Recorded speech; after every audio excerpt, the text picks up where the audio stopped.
오랜만에 저희가 이제 일상의 주일 저녁 예배로 돌아왔는데요. 저희가 주일 저녁 예배는 여전히 이제 사사기서를 이제 살펴보고 있는 중입니다. 사사기서는 이제 크게 서론, 본론, 결론 이렇게 사사기서를 크게 이제 나눠볼 수 있어요. 사사기서 이제 1장이 이제 서론이죠. 서론. 사사기서가 시작되는 배경의 이야기를 이제 서론에서 이야기를 합니다. 그리고 이제 2장부터 시작해서 16장까지가 이제 본론입니다. 이 16장까지는 사사들의 이야기를 그리고 있습니다. 여기에는 이제 12명의 사사가 등장을 합니다. 여기에는 이제 큰 사사가 6명, 작은 사사가 6명, 이래가지고 12명의 사사가 이제 16장까지 나와요. 큰 사사라는 말은 그 사람이 위대했다는 말이 아니고 이 사사기서에서 한 장, 두 장 이렇게 분량상 길다는 거예요. 그럼 작은 사사는요, 한 절, 두 절 이렇게 분량이 작다는 거예요. 그래서 소사사, 대사사라고 하는데 사실 어느 사람이 큰 사사이고 어느 사람이 작은 사사인지는 우리가 잘 몰라요. 예컨대 사사기서에서 가장 긴 사람은 누구였어요? 삼손이었죠. 삼손이 가장 길어요. 분량상으로 보면 13장에서 16장까지 넉 장에 걸쳐서 이야기를 합니다. 그런데 이 사사기서의 사사, 이 삼손이라는 사사가 위대한 사사입니까? 아니죠. 우리가 사사기서에 본 것처럼 사사의 자격이 있는가 싶을 정도로 굉장히 의심스러운 사람이 사사예요. 이 삼손입니다. 자기가 사사로 소명받았다고 하는 확신도 없어요. 자기가 사사로 소명받았기 때문에 하나님 앞에 어떻게 살아야 되는가 하는 부분에 대한 아이덴티티도 없어요. 그야말로 그냥 주먹구구식으로 살아요. 자기 욕심을 위해서 살고 욕정을 해서 살고 그냥 막 허리멍덩하게 왔다 갔다 하면서 살아요, 여러분. 그리고 나중에는 이제 수치스럽게 이제 죽임을 당하잖아요. 그죠? 그런 면에서 이 대사사, 그러니까 분량상으로는 가장 긴데 엉망진창의 삶을 살았어요. 사사기서가 그러니까 이게 뭐예요? 전반부에 비해서 후반부로 갈수록 점점 이 밑바닥으로 떨어지는 거예요. 예? 사사기서에 시작할 때 사사인 엘리훗이라는 사사인데요. 이 엘리훗이라는 사사는 아주 위대한 사사예요. 갈렙의 이제 조카인데 아주 용감하게 적장을 치고 들어가서 여러분 뭐예요? 다른 사람의 선봉에 서서 다른 나라 땅을 점령하는데 1위를 담당하고 그리고 자기 민족을 구하는 그런 사사예요. 위대한 사사죠. 그죠? 그런데 반면 이 마지막 사사는 아주 뭐예요? 그야말로 사사의 자격이 없는 사람 같은 그런 사사입니다. 아무튼 그래서 이제 본론이 사사들의 이야기가 나오고요. 그 다음에 17장부터 시작해서 21장까지가 결론인데요. 이 17장부터 21장까지는 크게 두 개로 나눠져요. 하나는 종교적인 타락, 하나는 도덕적인 타락. 이게 두 개가 딱 나눠져요. 그래서 17장, 18장은 종교적인 타락이에요. 종교적인 타락에다가 이제 포커스를 두고 있어요. 여기에 포인트 핵심이 뭐냐면 신상을 만들었다는 거예요. 신상을 만들었어요. 그런데 17장에는 일가족의 신상이에요. 일가족의 신상. 그런데 18장은 뭐예요? 한 종족의 신상이, 한 종족, 한 지파의 신상이, 한 지파의 신상. 이 신상이 포인트예요. 그 다음에 또 하나의 포인트가 뭐예요? 제사장이에요. 제사장. 레위인 제사장. 이 레위인 제사장이 17장이 뭐예요? 미가 집에 신상을 만들고 제사장을 불러들이잖아요. 그죠? 불러들여요.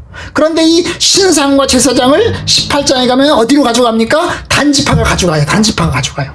그래서 이제 이 17장과 18장의 포인트는 신상과 제사장인데 17장은 일가족이고 그 다음에 18장은 한 지파라고, 이스라엘의 지파라고. 여러분, 한 지파면 굉장한 거예요. 이스라엘 12지파 중에서 하나잖아요. 그죠? 굉장한 거예요. 자, 그게 이제 종교적인 타락을 이제 이야기하는 거고요. 그 다음에 19장부터 시작해서 이루어지는 이야기는 도덕적인 타락이에요. 도덕적인 타락이에요. 여기에는 이제 뭐가 나와요? 성폭행 사건이 나오고, 그 성폭행 사건 때문에 살인 사건이 나오고, 그 살인 사건 때문에 토막살인을 합니다. 12토막으로 사람이 죽은 그 시신을 12개의 토막으로 잘라가지고 12지파로 다 보내요. 그래서 그 지파들이 그 소식을 듣고 다 모여서 다른 한 지파와 그 종족을, 그 성폭행을 일으킨 지파와 집단 전쟁을 벌이는 이야기가 나와요. 굉장히 잔인하죠. 굉장히 잔인합니다. 그리고 한 지파를 완전히 멸족시피 하다 하는 이야기가 이제 사사기서 이제 후반부 마지막 결론 부분 나오는데, 이 결론이 그러니까 결국은 도덕적인 타락, 종교적인 타락. 그러니까 사사기서의 밑바닥은 뭐예요? 밑바닥은 굉장히 타락했다는 거죠. 굉장히 타락했다 하는 것을 보여줍니다. 우리는 그 가운데서 이제 결론 부분에서 17장의 이야기를 보았어요. 17장 이야기는 뭐였어요? 미가 집에서 이제 뭡니까? 신상을 만들고, 그리고 레위인 제사장을 불러들이는 과정에 대한 이야기를 보았습니다. 그죠? 신상을 만들었죠? 엄마가 부자였는데 돈을 도둑 맞았어요. 그래서 막 도둑놈을 향해서 욕을 합니다. 알고 봤더니 자기 자식이 도둑놈이에요. 그래서 이제 미안한 생각이 들어가지고 아들을 위해서 신상을 만들어요. 그죠? 신상을 만들어서 아들에게 줍니다. 아들은 그 신상을 만들어가지고 자기 신전에다가 딱 갖다 놉니다.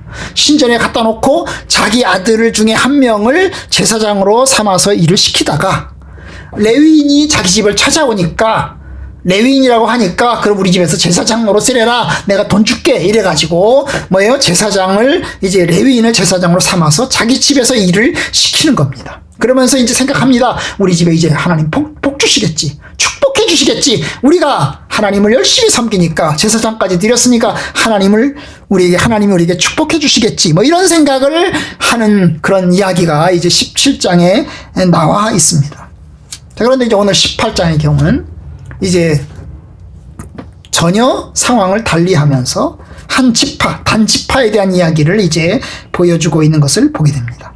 아까 말씀드렸지만 17장과 18절의 공통점은 신상과 제사장이었습니다. 그죠? 신상과 제사장의 공통점이었는데요. 오늘 우리가 읽은 이 말씀에는 아직 이제 신상과 제사장에 관한 본격적인 이야기는 등장하지 않고, 그건 다음 시간에 우리가 보게 될 거고, 오늘은 서론적인 것으로 단지파에 대한 이야기를 이제 오늘 우리가 살펴보게 될 것입니다. 자, 18장 1절 봅시다. 18장 1절은 이렇게 시작합니다. 그때 이스라엘의 왕이 없었고, 부터 시작합니다. 그때 이스라엘의 왕이 없었다. 그런데 뭐가 중간에 들어가야 됩니다. 뭐가 빠뜨렸어요? 왕이 없었기 때문에 사람들이 각각 자기 소견에 옳은 대로 행하였더라. 이게 들어가야 되는 거죠. 이게 들어가지 않았지만 들어간 거나 마찬가지입니다. 그때 이스라엘에는 왕이 없었다. 이 말은 뭐예요? 백성들이 아직 혼란한 가운데 있다. 그래서 사람들이 자기가 하고 싶은 대로 살아가고 있었다. 이걸 전제로 지금 깔고 이야기를 시작합니다. 그리고 이제 그 다음에 봅시다. 단지파는 그때에 거주할 기업의 땅을 구하는 중이었으니 이는 그들이 이스라엘 지파 중에서 그때까지 기업을 분배받지 못하였더라. 갑자기 이제 단지파가 나오는데요. 여러분, 단지파가 땅을 구하고 있습니다. 우리가 살아갈 땅, 우리 지파가 살아갈 땅을 지금 구하고 있는 이야기로부터 이야기가 시작이 됩니다. 왜 구한다고 그랬어요? 오늘 성경에 보면 땅을 구하는데 왜 구해요? 그때까지 기업을 분배받지 못했다. 이 분배라는 게 뭐예요? 나눠 갖는 거죠? 나눠 갖는 것입니다. 나눠 가는 거.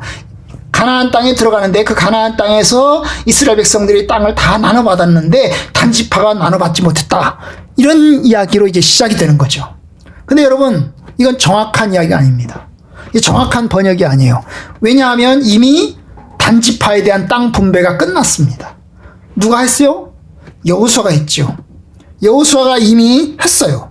분명히 여호수아서 보면 19장에 보면 여호수아가 단지파를 해서 땅을 분배를 했습니다. 그 지역은 소라, 에스다올, 야얄론, 딥나, 에그론, 기브온, 그 다음에 이런 여러 도시들을 가지고 이제 땅 분배를 명확하게 하였습니다. 이 지역이 어디냐 하면 이스라엘의 이제 서쪽 지중해에 가까운 중간 지역입니다. 중간 지역, 이스라엘의 이제 위아래를 쭉 보실 때 중간 지역. 그리고 이제 유다 지파 경계선의 약간 위쪽인데 거기에 이제 지중해가 연결된 지역입니다. 지중해 연결된 지역. 그 당시에 이 지역은 누가 다스리고 있냐면 아모리 족속하고 그 다음에 블레셋 족속이 나눠서 점령하고 있었어요. 네? 아모리 족속하고 블레셋 족속이 점령하고 있는 이 지역입니다. 이 지역을 여호수아가 땅 분배를 해줬어요. 아까 지명도 나오잖아요. 소라, 에스다올, 야얄론, 딥나, 에그론, 기브론 이런 지역들 있잖아요. 그죠? 땅 분배를 했어요. 그런데 이 땅 분배를 했는데 사사기서 18장에 보면 그 분배한 땅을 어때요? 전쟁을 통해서 자기네 땅으로 만들어야 되거든요. 땅을 분배하기 전에 너희들은 여기를 차지해라. 여기를 차지해라. 이렇게 했는데 완전히 정복이 되지 않은 상태에서 미정복된 땅이 있는 상태에서 일부 정복된 상태에서 땅을 분배를 했어요. 그리고 나머지는 완전히 정복한 몫은 너네 지파들이 감당해라 라고 여호수아가 명령을 내린 겁니다. 그리고 땅 분배를 받았어요. 이 단지파는 일부 땅을 정복을 했어요. 일부 여기 경계선 쭉 이런 도시들이 나왔는데 그 일부 지역을 정복은 했어요. 어디를 정복했어요? 우리가 읽은 11장에 보면 11절에 보면 뭐예요? 600명이 무기를 지니고 어디? 소라와 에스다올을 출발했다. 이 소라와 에스다올도 역시 가나안 여호수아를 통해서 땅 분배한 지역입니다. 그러니까 일부 그들은 정복을 한 거예요. 그런데 완전히 정복이 되지 않은 거예요. 사사기서 1장에 보면 완전히 정복되지 않은 이유가 나와요. 그 정복되지 않은 이유가 뭐냐 하면 이 아모리 족속이 주로 산간 지방을 통치했는데, 산간 지방을 점령하고 있었는데 이 아모리 족속을 쫓아내고 축출해야만 완전히 정복이 되는 거거든요. 그런데 아모리 족속이 완강하게 버티니까 결국 정복이 완전히 이루어지지 않은 겁니다. 그것이 사사기서 1장에 가면 이제 그게 나와요. 1장에 이제 34절, 35절에 보면 나오는 거예요. 응? 아모리 족속이 단 자손을 산지에 몰아넣고 골짜기로 내려오기를 용납하지 아니하였어. 그러니까 이게 뭐 자기 지역으로 밀고 내려오는 것을 뭐예요? 이 아모리 족속이 끝까지 버티는 거죠. 끝까지 버티는 겁니다. 그래서 완전히 지중해까지 완전히 밀고 내려가야 되는데 지중해까지 완전히 밀고 내려가는 걸 실패한 거죠. 그 결국 뭡니까? 땅이 좁은 거예요. 차지하긴 차지했어요. 그런데 땅이 좁은 거예요. 그 좁은 땅에 자기 지파 모든 사람들이 거주하는 겁니다. 그래서 안 되겠다. 우리가 더 넓은 땅을 좀 구하자. 딴 데다가 좀 우리 땅을 좀 찾을 만한 데가 있으면 좀 구해보자. 이래가지고 어떻게 합니까? 땅을 구하기 위해서 오늘 18절에 보니까 5명의 정탐꾼을 선발을 합니다. 각 가족들의 대표자들이겠죠? 정탐병 5명을 선발을 해가지고 그들로 하여금 뭐예요? 너희들이 땅을 정탐해서 우리가 갈만한 땅, 우리가 살만한 땅이 있는 이를 찾아봐라! 이렇게 지시가 내려진 겁니다. 2절 단 자손이 소라와 에스다엘로부터, 소라와 에스다엘은 단지파가 차지한 지역입니다. 그죠? 그러니까 차지하긴 차지했죠. 일부 차지하긴 했어요. 그렇지만 완전한 건 아니고 조금 부족하죠. 많이 부족하죠. 그래서 이제 그들의 가족 가운데서 용맹스러운 5사람을 보내요. 땅을 정탐하고 살피게 하여서 너희들이 가서 땅을 살펴보라 하고 지시를 내린 겁니다. 그래서 이들이 이제 땅을 살펴보기 위해서 어디로 갑니까? 북쪽으로 올라갑니다. 그들이 살고 있는 곳에서 시작해서 이제 북쪽으로 올라가기 시작을 했어요. 북쪽으로 올라가다가 어디를 만난 겁니까? 미가의 집에, 에브라임 산지 쪽에 있는 미가의 집에 도착하게 된 것입니다.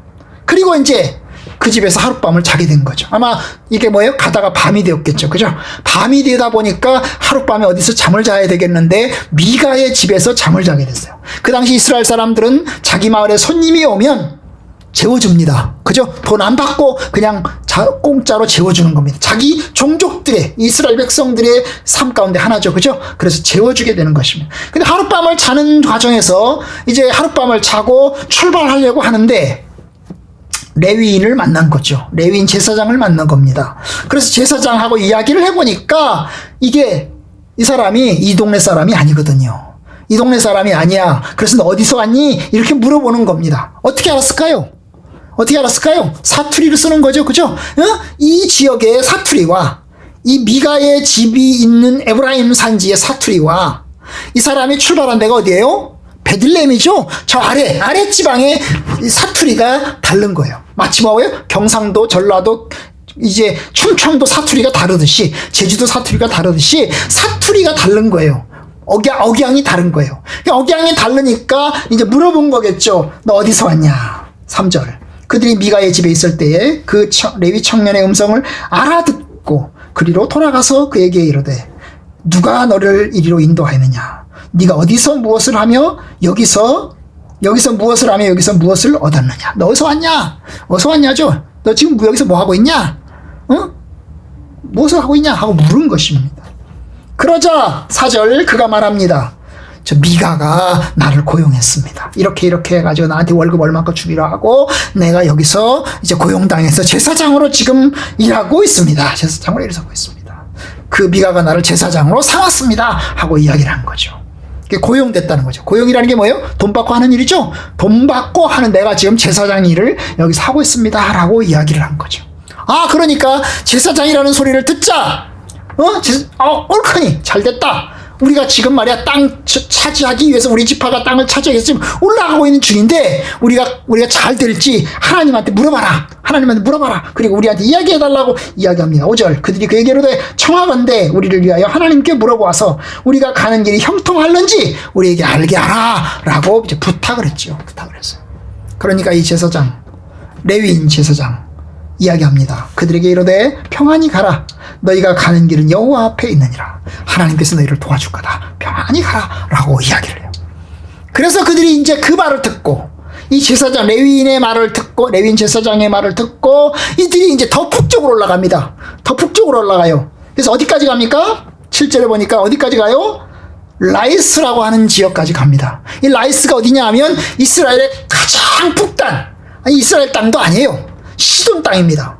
시돈 땅, 이 갈릴리 호수를 지나서 북쪽으로 더 올라가면 갈릴리 호수를 지나서 더 북쪽으로 올라가면 메론 호수가 있어요. 여기 지도에는 메론 호수가 안 나오죠. 저 지도에는 갈릴리 호수 나오는데 사해 바다가 있고 그 다음에 갈릴리 바다가 있고 갈릴리 호수를 지나면 메론 호수가 안 나와요. 저 끝에, 얼마 지나서 안 나와요. 안 나옵니다.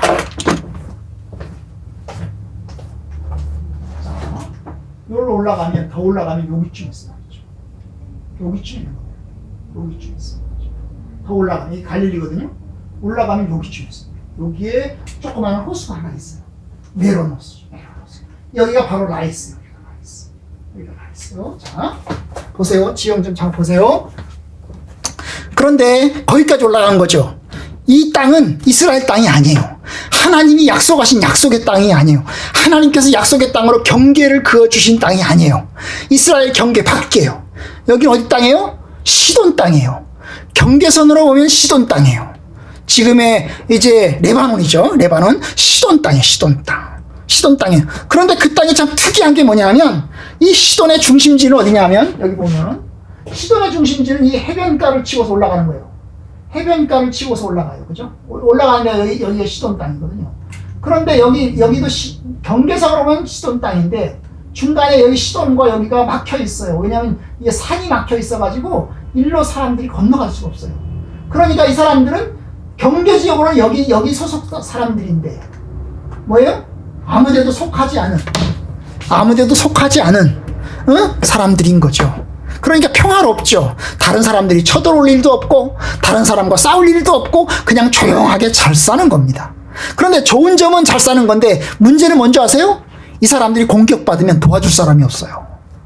시돈에서 도와주겠어요? 못 도와줘요. 산맥 때문에 들어올 수가 없어요. 연락처도 안 돼요. 지금처럼 핸드폰이나 뭐 위성통신이나 이런 것도 안 되잖아요. 그죠? 그러니까 이 위기를 당하면 도와줄 수가 없는 거예요. 그런데 바로 여기까지 올라간 것입니다. 엄청나게 멀리 올라간 거죠. 이 5명의 정탐꾼이 굉장히 멀리까지 올라간 것입니다. 굉장히 올라갔어요.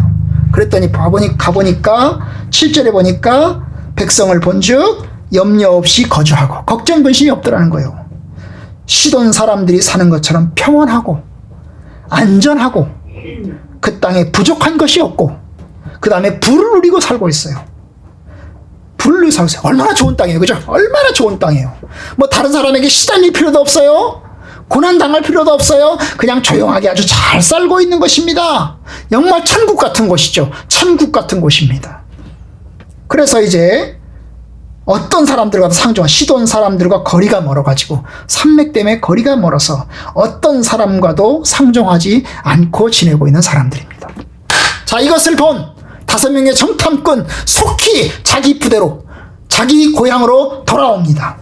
돌아가서 8절 그들이 소라와 에스타올로 돌아가서 그들의 형제들에게 이야기하기를 형제들이 물어봐요. 야 너네들이 가서 보니까 괜찮은 땅이 있더냐 하고 물어보니까 야 우리가 괜찮은 땅 하나 발견했다. 거기 진짜 좋은 땅이다. 거기 올라가자. 거기 가자. 이야기가 되는 겁니다. 그래서 이제 9절에 보니까 우리가 그 땅을 본즉 매우 좋은 땅이라. 너희는 가만히 있냐? 가자. 올라가자. 올라가서 그 땅 얻기를 게을리하지 마라. 너희가 가면 그 평화로운 백성을 만날 것이고 그 땅은 넓고 그곳에는 세상이 있는 것이 하나도 부족함이 없는 땅이다. 하나님이 그 땅을 너희에게 우리에게 넘겨주신다. 올라가자. 이렇게 이야기를 한 것입니다. 그래서 결국 11절에 보니까 이제 단지파 가족들 중에서 몇 명이 600명이 올라갑니다. 단지파 600명 올라가는 게 아니고 이게 남자들 성인들 기준으로요. 그게 부인들, 처자식들, 그 다음에 가축들, 재산들까지 다 가지고 라이스를 향해서 진격 출발하고 올라가는 것입니다. 제가 오늘 말씀 여기까지 보았는데요. 자, 2가지를 단지파의 행동을 한번 봅시다. 단지파는 거주할 땅을 구하고 있습니다. 우리 땅이 너무 좁다. 지금 우리가 살고 있는 소라와 에스타올 너무 좁다. 딴 데를 찾아서 올라가야 되겠다. 여러분, 딴 데를 찾아서 올라가야 되겠다라고 하는 생각은 아주 좋은 생각이죠. 그런데 여러분, 그들이 발견한 땅은 어디예요? 라이스죠. 그런데 이 라이스라고 하는 땅은 좋은 땅이긴 해요. 객관적으로 아주 좋은 땅이긴 합니다. 그런데 여러분, 이 땅은 어떤 땅이에요? 하나님이 약속하신 땅인가요? 하나님이 약속하신 땅이 아닙니다. 이미 가나안을 벗어난, 하나님의 약속을 벗어난 땅입니다. 오히려 그들은 하나님이 약속하신 땅을 차지하지 못했습니다. 하나님이 약속하신 땅이 불러줬잖아요. 그죠? 불러줬는데 그것을 다 점령하지 못한 거예요. 블레셋이 차지하고 있었고 아모리 족속이 차지하고 있어서 이걸 다 점령하지 못한 거예요. 그 족속들이 끝까지 버티니까 결국 다 차지하지 못하고 그들이 뭐예요? 꽁 대신 꽁 대신 닭이라고, 이것 대신 요거다 그 말, 이것 대신 요거다 그 말이에요.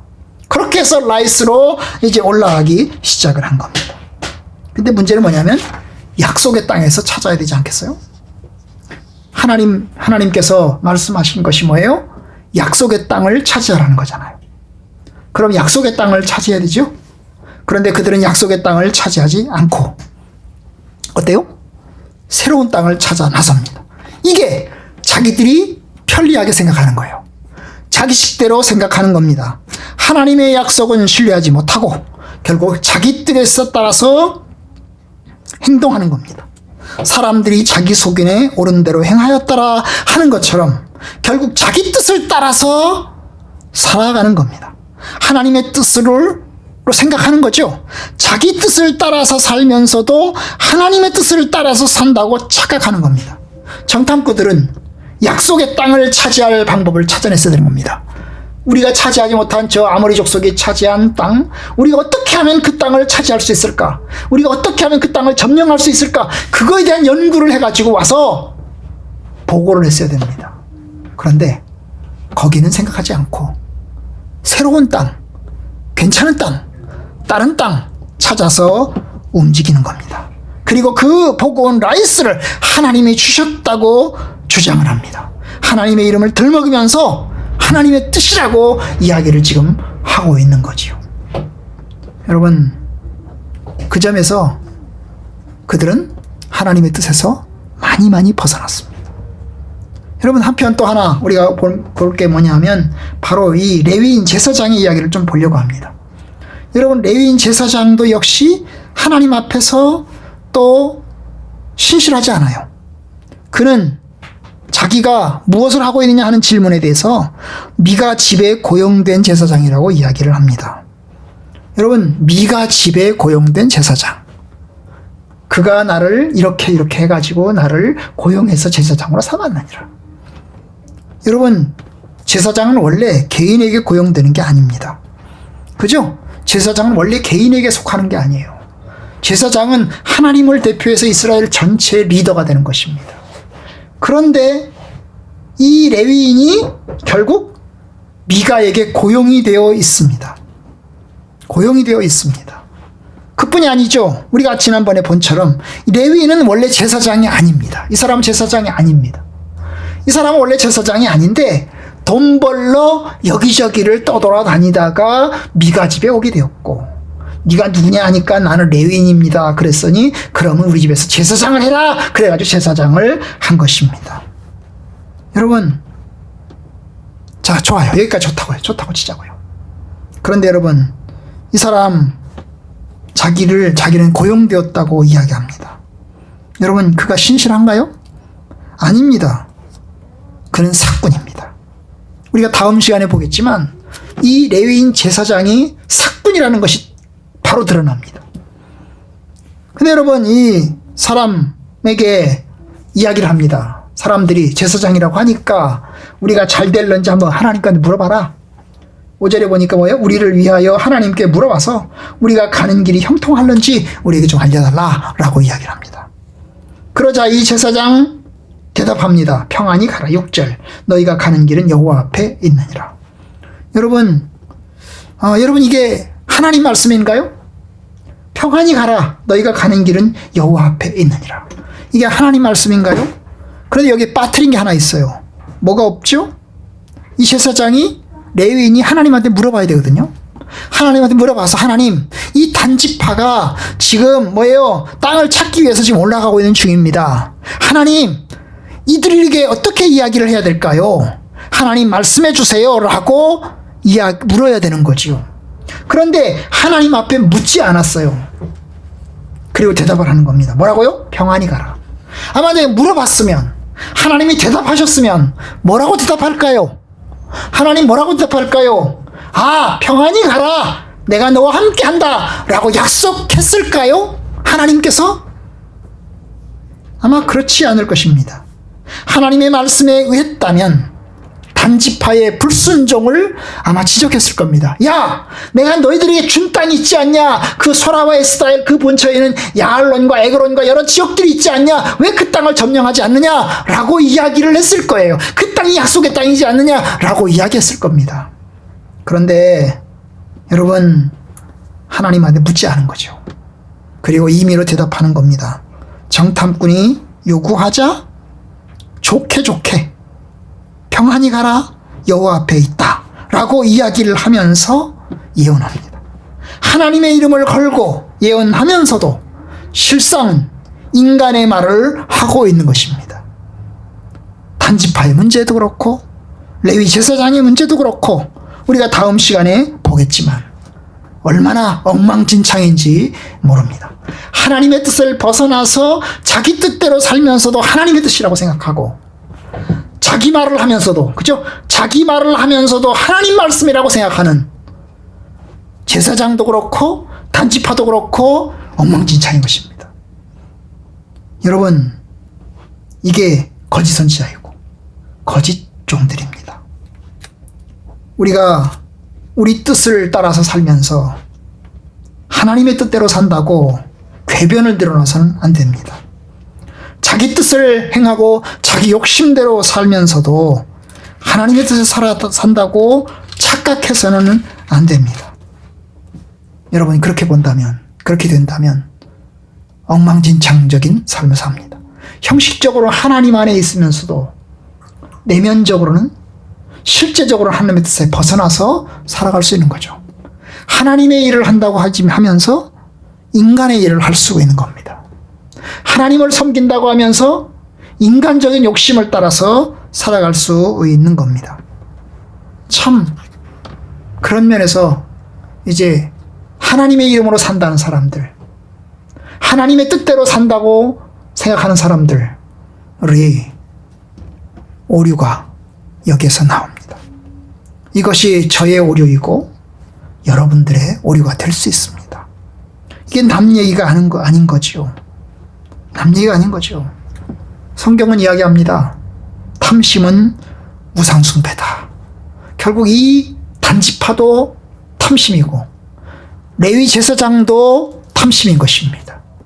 단지파는 좋은 땅을 찾아서 올라가고자 하는 그 탐심이 작용하고 있고, 그리고 이 레위인 제사장은 돈에 대한 탐심이 있는 겁니다. 자기의 안위와 자기 성공에 대한 탐심이 들어 있는 것입니다. 여러분, 그 끝은 뭘까요? 이 탐심의 끝은 뭘까요? 겉은 평강이고 겉은 축복일지라도 필경은 사명길이 되고 말 것입니다. 여러분, 우리가 하나님의 뜻을 따라서 삽시다. 참으로 죄의 유혹에 완고해지지 않고 하나님의 약속을 듣고 그 약속 안에서 신실하게 지켜내야 합니다. 그것이 어려운 길이어도 지켜내야 합니다. 하나님의 뜻이 아니면 들어가지도 말아야 합니다. 여러분, 우리가 하나님의 약속을 붙들고 하나님의 뜻 안에서 걸어갑시다. 단지파의 결말은 우리가 다음 시간에 보도록 하겠습니다.